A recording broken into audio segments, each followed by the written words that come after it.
Bismillahirrahmanirrahim. Assalamualaikum warahmatullahi wabarakatuh. Jumpa lagi bersama saya, Jem'an Fahmi, dalam pelajaran kimia.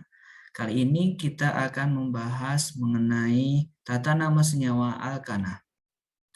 Ini merupakan materi kelas 11. Tujuan pembelajaran kita diharapkan setelah pembelajaran berlangsung, siswa dapat menamai struktur senyawa alkana.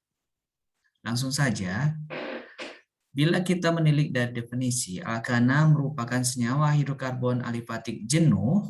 Dalam hal ini ikatan kovalennya tunggal ya, nanti ya.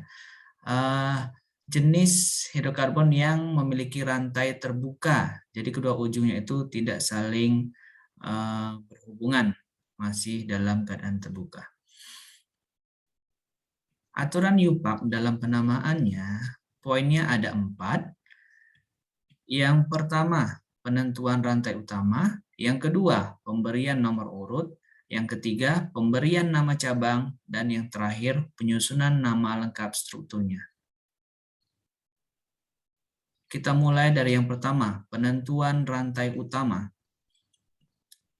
Oke, sebelum memahami dan menguasai metode tata nama senyawa alkana, kita harus punya keterampilan dalam mengingat deret homolog alkana, dimulai dari atom C yang paling sederhana sampai yang paling panjang. Oke, di dalam tabel sudah disediakan beberapa contoh senyawa deret homolog alkana, dimulai dari atom C1 hingga atom C nomor 10. Jadi kurang lebih namanya metana, etana, propana, butana, pentana, heksana, heptana, oktana, nonana, dekana, ya. Dan di sebelah sini sudah disediakan juga gambar struktur senyawanya, ya. Jadi penggambaran CH4 seperti ini sudah detail. Kalau ini juga bisa kita detailkan, contohnya untuk etana berarti begini ya penggambarannya. Setiap atom C mengikat 3 atom H yang lain. Oke, jadi bagaimana cara kita menentukan rantai yang utama dari struktur senyawa alkana yang disediakan? Perhatikan caranya sebagai berikut.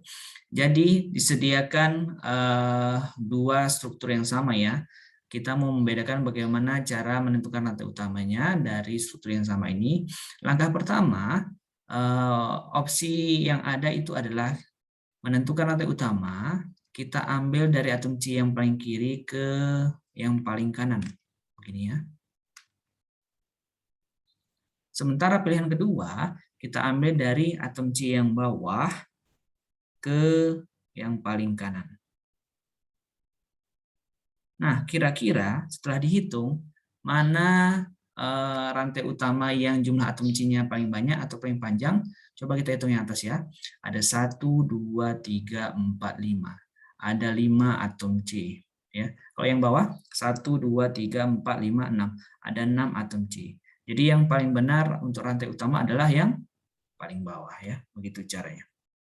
Next, pemberian nomor urut. Jadi, kalau kita ingin memberi nomor urut, itu aturannya adalah dimulai dari atom C yang paling dekat dengan cabang. Oke, ada 2 struktur yang sama, jadi kita mau membedakan bagaimana cara pemberian nomor urut. Yang pertama kita mulai dari sebelah kiri ya. Coba kita buat 1, 2, 3, 4, 5, 6. Sementara yang kedua opsinya dari sebelah kanan 1, 2, 3, 4, 5, 6. Nah, kita perhatikan di struktur yang pertama, gugus yang rantai utamanya yang lurus ya. Rantai utamanya sama-sama lurus. Ini juga sama-sama lurus. Jadi, selain rantai utama itu disebut dengan gugus. Ini ya, ini gugus atau cabang. Ini cabang atau yang disebut dengan gugus, sama saja ya. Jadi kalau dari struktur yang pertama, kita menemukan cabangnya itu di atom C nomor 3 ya. Dengan atom C nomor 5. Sementara yang di bawah kita temukan di atom C nomor 2 serta nomor 4. Nah, mana yang paling benar? Mana yang paling dekat dengan cabang penomorannya? Atas atau bawah? Ya, jawabannya adalah yang bawah. Jadi, kita usahakan nanti penomoran dari cabang itu mendapatkan angka yang kecil. Ini yang benar. Oke, sudah paham? Nah, begitu aturannya. Next, yang ketiga pemberian nama cabang. Oke, selain deret homolog alkana, kita juga harus punya keterampilan dalam mengingat deret homolog alkil. Alkil ini merupakan turunan dari alkana yang salah satu atom hanya itu dilepas sehingga membentuk ikatan dengan rantai induk alkana. Oke, jadi kalau alkana itu rumus umumnya itu CnH2n tambah 2, maka untuk alkil itu CnH2n tambah 1, beda 1 H ya. Ini alkana, ini alkil. Oke. Nah, aturannya selain mengingat ini, selain mengingat gugus CH3 itu metil, CH2, CH3 itu etil, CH2 dan seterusnya, kita harus mengingat bahwa jika jenis cabangnya lebih dari 1, maksud saya jika jenis cabang yang sama, jumlahnya lebih dari 1, maka kita gunakan awalan, kalau dia 2 itu di, kalau dia 3 tri, kalau dia 4 itu tetra dan seterusnya. Kalau 5 berarti panca ya. Penta maksud saya, dan seterusnya. Kemudian jika jenis cabang berbeda, urutan penamaan cabang disesuaikan dengan abjad. Masih ingat urutan abjad ya? A, B, C, D, sampai Z. Nah, apabila muncul dalam struktur sekaligus ada metil dengan etil, maka kita ingat lagi urutan dalam abjad. Maka huruf E itu mendahului huruf M. Jadi penulisannya nanti etil dulu, baru kemudian metil ya. E-nya dulu baru. Yang terakhir penyusunan nama lengkap struktur. Jadi kalau kita runut, aturannya begini.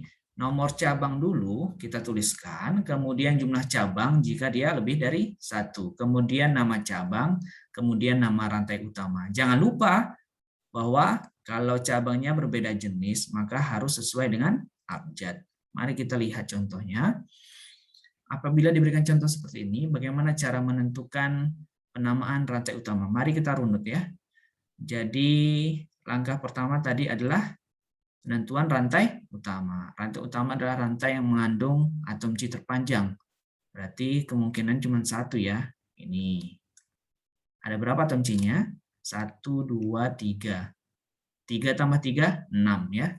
Kemudian kita beri nomor. Ya, penomoran dimulai dari atom C yang paling dekat dengan cabang, dari kiri ke kanan atau dari kanan ke kiri. Iya, dari kiri ke kanan ya, berarti 1, 2, 3, 4, 5, 6. Di sini ada 3 ya. Kemudian selanjutnya kita beri nama cabang ya. Nama cabangnya yang ini itu metil, yang ini etil. Oke, karena cabangnya berbeda jenis, maka urutan namanya nanti dimulai sesuai dengan huruf abjad.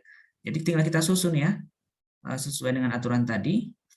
Jadi namanya nomor cabang dulu, nomor cabang berarti yang etil dulu kita sebut 3, kemudian nama cabangnya etil, kemudian nomor cabangnya metil, nama cabang, kemudian nama rantai utama. Untuk alkana yang jumlah C-nya 6, namanya adalah heksana. Bagaimana semuanya? Mudah dipahami kan? Oke, ini result saya. Terima kasih atas perhatiannya. Mohon maaf apabila ada kekurangan. Sampai jumpa di video selanjutnya. Semoga bermanfaat. Saya undur diri. Wabillahi taufiq wal hidayah. Assalamualaikum warahmatullahi wabarakatuh.